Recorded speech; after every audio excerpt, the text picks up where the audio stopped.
Hey everyone, check this out.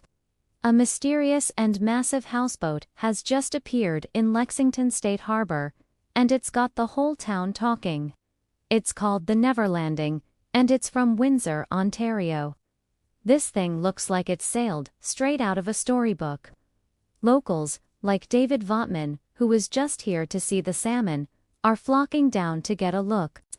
It's basically a giant floating raft, and it's decked out. We're talking a jet ski, a rubber dinghy, and even a rowboat attached. It looks like it might have solar panels on the roof and a couple of owl statues keeping watch. The owner might have even stopped by a local restaurant, the Wind. What an adventure! What do you guys think? Is this the ultimate freedom, living on a homemade vessel like this? Let me know your thoughts in the comments below, and don't forget to like and subscribe for more cool finds.